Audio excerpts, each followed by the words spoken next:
Well, hey there, it's Elka. And Jen, and this video is for you if you are looking for some more information on why possibly you're not selling on Zazzle. Maybe you haven't heard about Zazzle. Zazzle is a print-on-demand platform which personally myself and also Elka have been using since 2008 to make money online. And now we teach and mentor and coach people on how to create profitable businesses using that platform. And if you are in your journey on Zazzle trying to figure out why you're struggling and also why you're not seeing those sales, maybe after months of posting products or maybe even years, because some of our clients who have come into our coaching program and have decided that they need our help, is that years are spent on the Zazzle platform and not seeing very much money. Before they come into our Well, yes, no, they come to us afterwards and they realize, okay, well, I've spent years on the Zazzle platform and there's got to be something different. And the reason is because maybe a whole bunch of different things, but here on this YouTube video, we're going to be talking about the top 5 reasons why you possibly are not selling on the Zazzle platform. Yes. And yes, so like I mentioned, Elk and I have been on the Zazzle platform since 2008, and we've gone through our own trial and error, figuring out what works and what doesn't. And in our first year, both her and I I mean, I don't know the exact like cent amount, but both her and I made just about $90 in our first year on Zazzle. And we decided that we needed to figure out how the platform worked and what else we could do to make sure that it just wasn't like that, right? Because we Yeah. needed the money. But yeah, no, if you think that that's a good amount of money, then that's not true. And you can make more money on the Zazzle platform.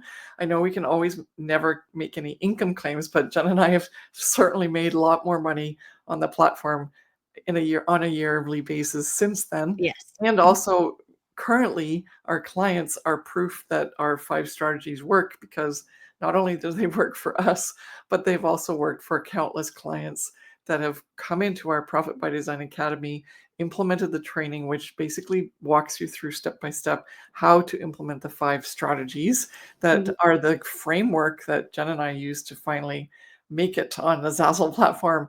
And the things that we see the most, as Jen said, when people finally decide, okay, I thought I could do this by myself, but I really need help. Can you finally help us? Then when Jen and I see these clients when they first come in, these are some of the top reasons why. So they probably will relate. You'll be able to relate to one of these at least, if not all. And we're going to give you some tips on how to fix each of those if you're struggling at the moment. So let's Mhm. get started with number 1. Yes. And I want to just say, because I did say in our first year, going back really quickly, Oh in our yeah. first year, we made $90. But then Elka decided that it's not going to happen like this going forward. And so she figured out the 5 strategies, which we now teach in our Profit by Design Academy coaching program, and implemented those. And both her and I implemented them together. And then we were quite successful. And that's what's bringing us here today, where we're teaching you. And we have our own YouTube channel and courses and a podcast and all of those things. So we know that these are the top 5 reasons why you're not selling on Zazzle. And these are the things that you need to know at the beginning before even starting to implement certain things in your business. Because if you are now at your point in journey of being online on Zazzle for many years, you might be realizing, oof, I've wasted a lot of time, right? Yes. So no business foundation. That just sounds very technical and high-handed, like, oh, you don't have a business foundation. But it is so true. And I didn't expect that so many people came in without the proper skill sets, without having a plan in terms of how they were going to approach it and attack it so that they could actually succeed, right? They just kind of like, their plan was open a store and start posting products. But like, what products? And do you know if that product with that design on it is something someone would like? Or Mhm. who are you serving with this design that's on a t-shirt? Well, and it's the business foundation is not, well, my family and friends liked it, so I thought I should sell it on Zazzle. That's not your business foundation. Because if it is, I mean, it is a foundation. That would be, one option, but it is not the foundation you're asking us to help you make sales. And there's a certain level of, you need to decide, is this a market? Is there a lot of demand? What kind of caliber of quality of designing, colorways, options for people to purchase things? Like, what is it exactly that people need? And so, depending on all of those answers, that's when you start to realize, oh, I need this skill set, or I have to target this customer, or and serve this customer, or I have to understand this niche or niche better so that I Mhm. can really understand what it is that I have to deliver on this design in order to make it sellable, and not just once. Because that's, I think, where a lot of people drop the ball, is they go like, okay, I did your, because you probably heard this before, right? You're like, I picked a customer, I picked a niche, I picked some products, I did the research. How come I'm still not selling? And the reason is because you didn't look at the whole picture of, how is this going to be sustainable and scalable, in addition to the original pieces, right, that you picked. As because in our training, that's where we go into it, right? It's one thing to say pick an avatar or a niche, or anything like that, like start with t-shirts, but it's another to say, what is your skill set? Like, are you good at designing, or do you need to buy designs so you'll make, be competitive? Are you understanding the nature of the entire business so that you can create a plan? And do you have a goal in mind? And do you have a step-by-step process to get you from where you are now to the goal? And all of that together is actually what you're doing when you're setting up your business foundation, because it's called a business plan. Mm. Like, if you went to like a MBA, or like a master's in business, where you get your MBA and then you become the guru of running a business, the first thing they do is they go like, make a business plan for a business, because otherwise we can't, like, we have to organize it. We can't just start and just do something, and no one's going to invest in that, let alone like, you're just going to invest in it with your time.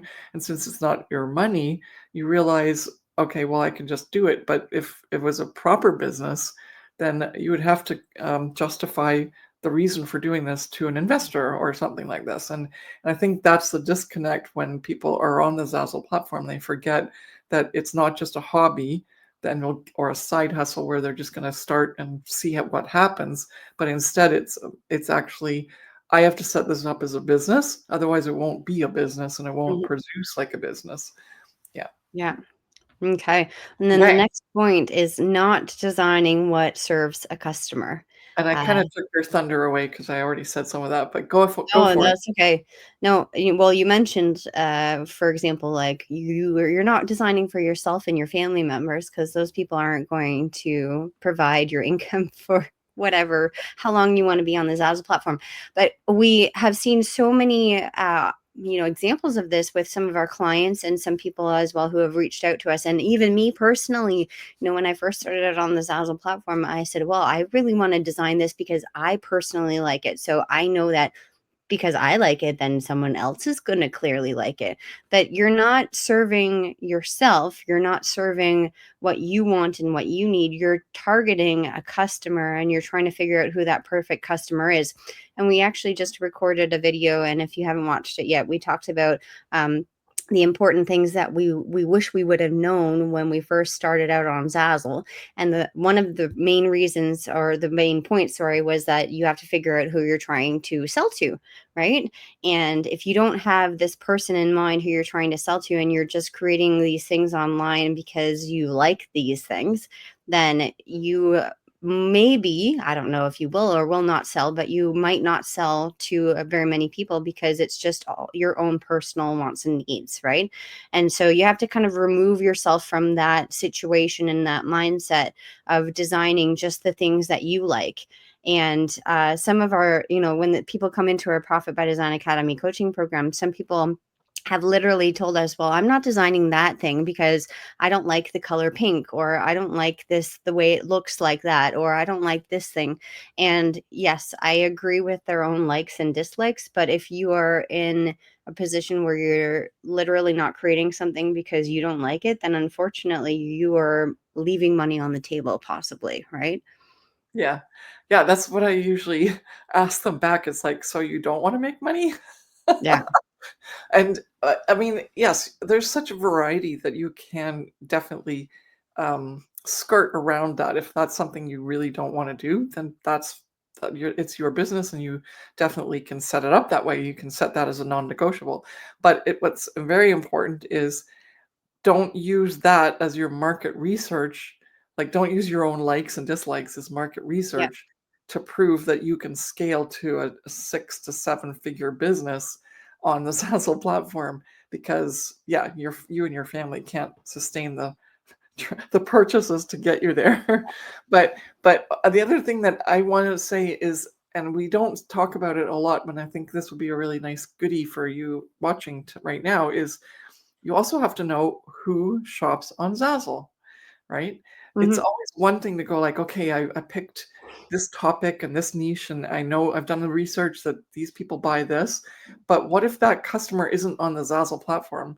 So that's the second part to not designing what serves a customer, because you can have, and we've had this a lot, our clients come into our program and they're incredible designers, or they're artists or photographers, and surface pattern designers, book illustrators, and you can have all of those. Like, if you're one of those, we have personally helped and people just like that sell on the Zazzle platform. But initially, when they come in, they feel like people should be aware and know their stuff on the platform, and not everybody does.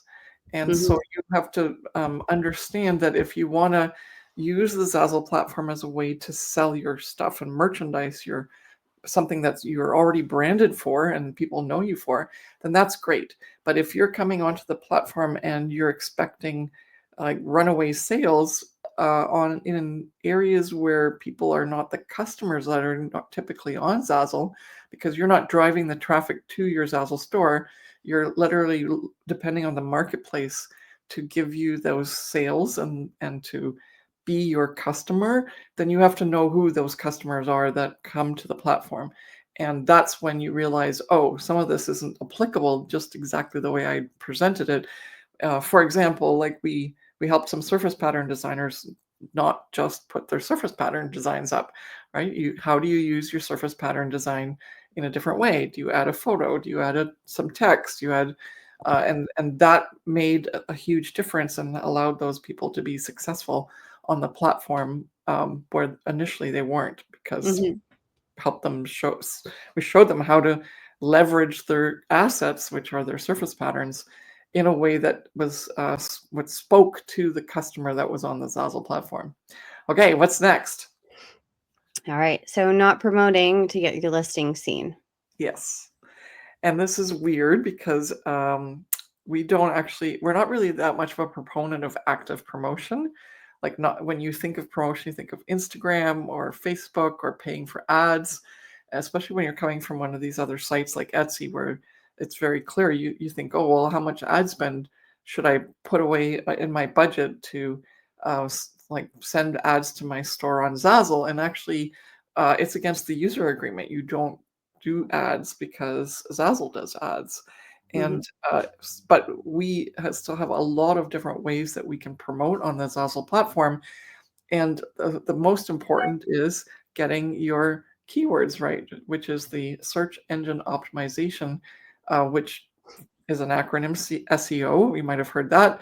And if you haven't, then it's time you do, because if you want to sell, you've got to get your listing seen. And the very first thing is you've got to crush it with your SEO.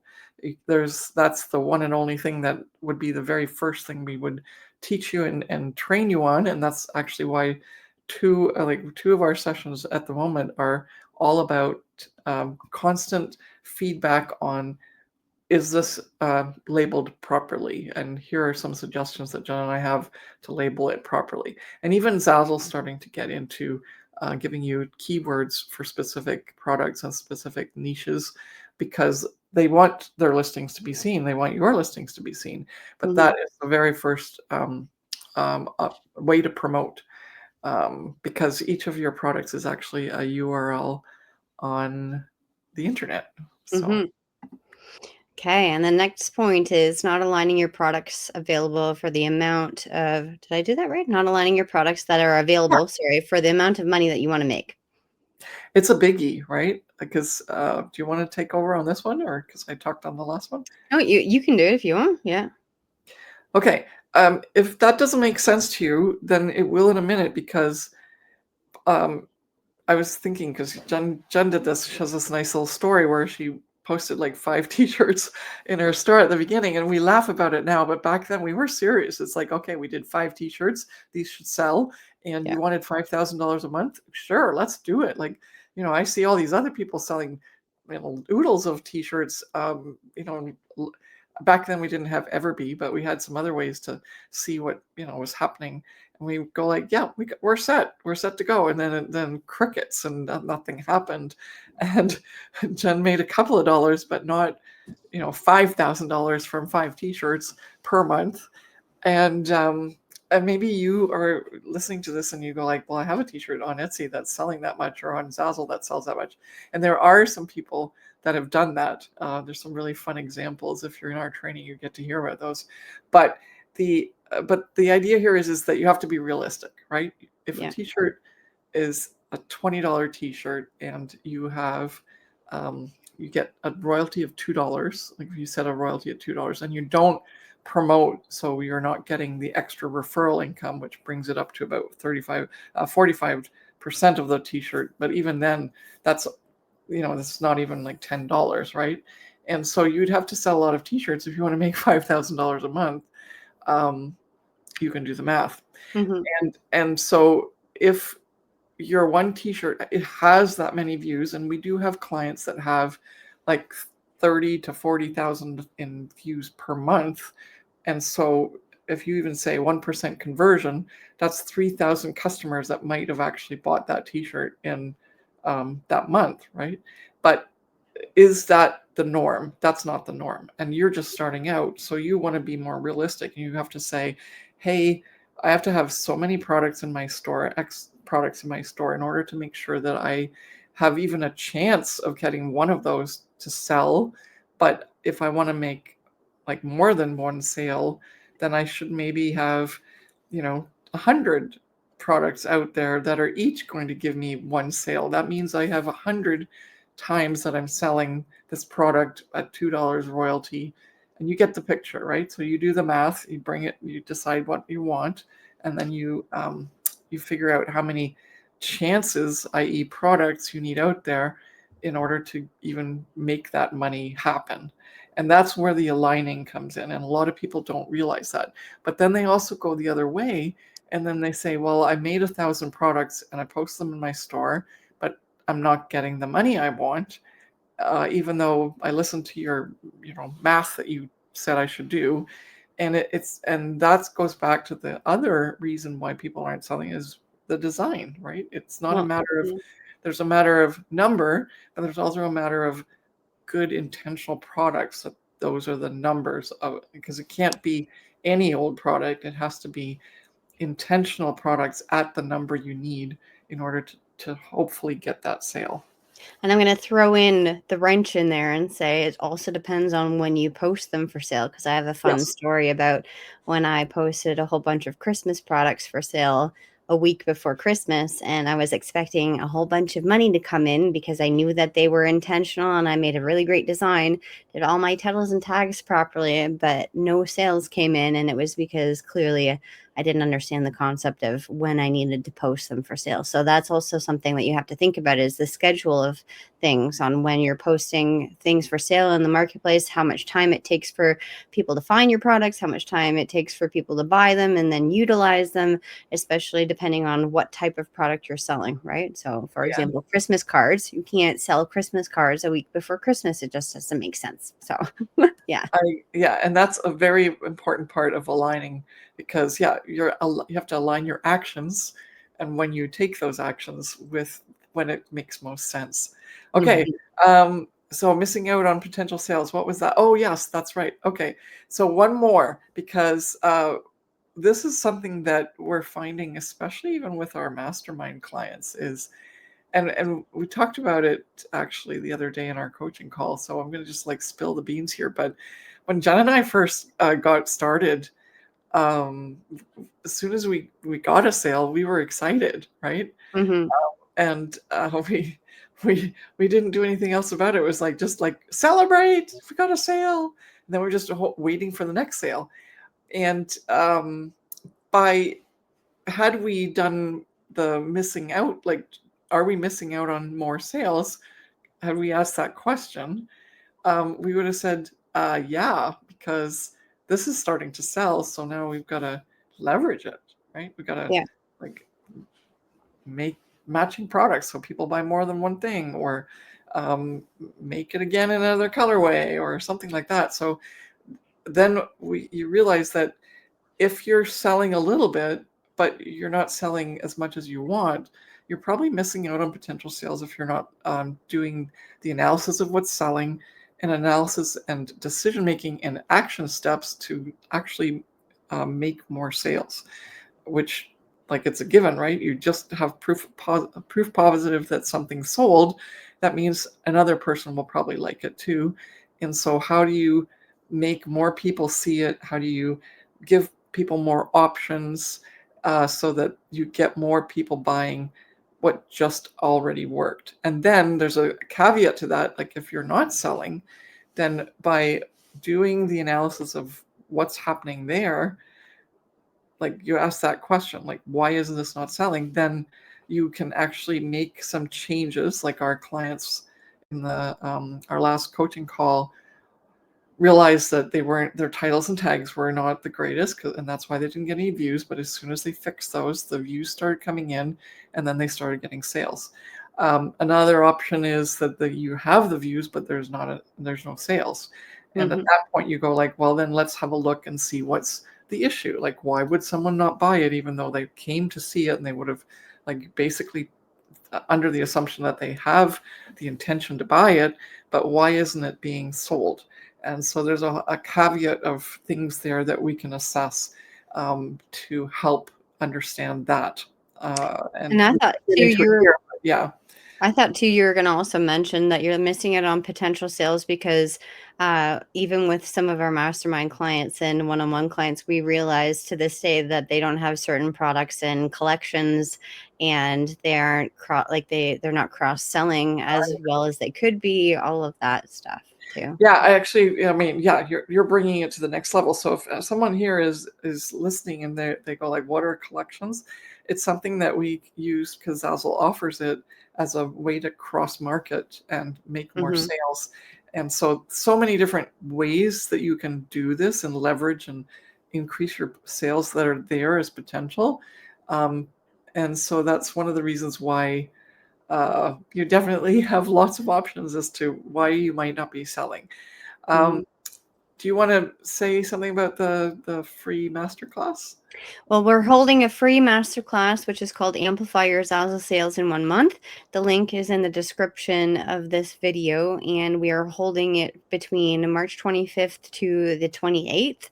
Each day, we'll be holding a masterclass at different times. So if you click that link in the description, you'll be able to choose your date and time that you would like to join live. There will be a replay available for a limited time. So if you aren't able to join during those times, I still highly recommend that you sign up and get access to that.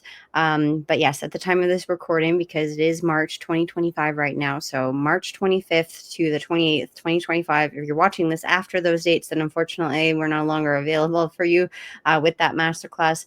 But it is to help you understand the 5 strategies that we teach in our coaching program, and how you can implement certain strategies and little action steps going forward in the next month to help you increase the potential of selling on Zazzle. Super informative. We're going to be diving really deep into what those 5 strategies are, and we can't wait to have you there to help you along your journey to success on Zazzle. Yeah, Thank I you. thought it would be So, relevant. I thought it would be very appropriate since this is on the same topic. So yes, let's keep the conversation going, and we'll see you on one of the live master classes. thanks for watching. We'll see you there. Bye. Bye.